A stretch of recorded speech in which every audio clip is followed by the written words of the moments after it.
क्या आप जानते हैं कि सिर्फ इंटीरियर ही नहीं बल्कि इंटीरियर वास्तु के साथ करवाने से आप अपने घर की एनर्जीज को बैलेंस कर सकते हैं। जनरली आजकल फ्लैट सिस्टम हो गया है और फ्लैट सिस्टम में कट एंड एक्सटेंशंस देखने को मिलते हैं, जो कि एक नॉर्मली बात है कि वो वास्तु दोष क्रिएट करते हैं। साथ ही टॉयलेट और किचन की डायरेक्शन भी जरूरी नहीं है कि सही डायरेक्शन मिले, तो फ्लैट सिस्टम में वास्तु दोष क्रिएट होना एक जनरल बात है और 99% फ्लैट में वास्तु दोष होता है। पर अगर आप अपने घर का इंटीरियर वास्तु के अनुसार कराएं तो आप अपने घर की एनर्जीज बहुत ही आसानी से बैलेंस कर सकते हैं और जो भी वास्तु दोष क्रिएट हो रहा है उसे खत्म कर सकते हैं।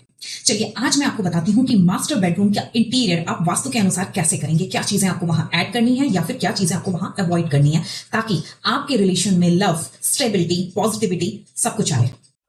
घर के मुखिया के लिए वास्तु में साउथ वेस्ट डायरेक्शन मानी गई है। घर में जो भी कपल हैं उनका जो रूम हम डिजाइन करते हैं वो साउथ वेस्ट में करते हैं, क्योंकि साउथ वेस्ट ही ऐसा जोन है जो स्टेबिलिटी, स्ट्रेंथ और रिलेशनशिप के लिए आइडल माना गया है। इसीलिए हस्बैंड वाइफ का रूम या मास्टर बेडरूम हम साउथ वेस्ट में ही बनाते हैं। अब चलिए बात करते हैं कि यहाँ पे हम कौन से कलर ऐड कर सकते हैं। देखिए, साउथ वेस्ट में आप earthy tones, brown, cream, deep shades आप जैसे मेरून, बरगैंडी, चॉकलेट या muted shades, mustard, sand and olive, ये आराम से ऐड कर सकते हैं। अब बेड की प्लेसमेंट की बात करते हैं तो place bed in the south west corner. West direction है south west corner. Headboard should be solid and strong.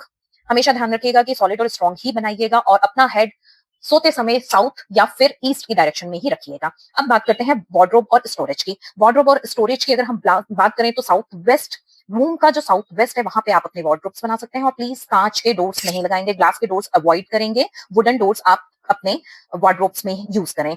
अब बात करते हैं ड्रेसिंग टेबल की। ड्रेसिंग टेबल आप अपने साउथ वेस्ट के रूम में या तो नॉर्थ में लगाएंगे या फिर ईस्ट में लगाएंगे। हाँ, अगर ऑप्शन है तो आप वेस्ट में भी लगा सकते हैं, बट साउथ अवॉइड करना है। साथ ही ओपन ड्रेसिंग टेबल आप अपने रूम में नहीं बनाएंगे और बेड के सामने ड्रेसिंग टेबल नहीं बनाएंगे।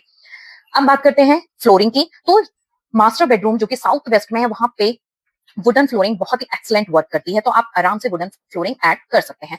अब एलिमेंट जो आपको अवॉइड करने हैं अपने साउथ वेस्ट के बेडरूम में वो है water element, like aquarium, fountain, ये आप अपने रूम में नहीं रखेंगे। ओपन मिरर आप नहीं रखेंगे।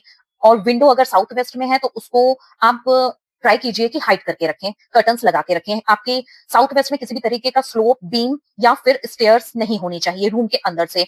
बहुत सारे ब्राइट कलर्स या फिर बहुत सारे मल्टी कलर आप अवॉइड करेंगे रूम में। हाँ, आप वार्म कलर की लाइट यूज कीजिए और साथ ही हो सके तो व्हाइट कलर की लाइट आप यूज कीजिए, बहुत ही अच्छा अगर होगा। आपको भी अब वास्तु और अवॉइड क्या इंटीरियर करना की है ऐसी आपको, प्रैक्टिकल साथ ही इन्फॉर्मेशन चाहिए तो आपको मुझे फॉलो बहुत करना सारे ना भूलें। इलेक्ट्रॉनिक गैजेट अपने रूम में नहीं ऐड करना है।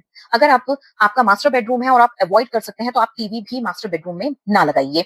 अब एक्स्ट्रा टिप जो साउथ वेस्ट के बेडरूम के लिए है वो ये है कि आपको रूम को क्लीन रखना है, क्लटर फ्री रखना है और वेल मेंटेन रखना है। वार्म लाइट यूज करिए। सॉफ्ट येलो लाइट बहुत ही अच्छी आइडल मानी गई है इस जगह के लिए। और इलेक्ट्रॉनिक गैजेट वगैरह मिनिमम आप रूम पे रखिए। और natural material like would, cotton और सॉफ्ट फैब्रिक आप यहाँ पे ऐड कर सकते हैं आराम से।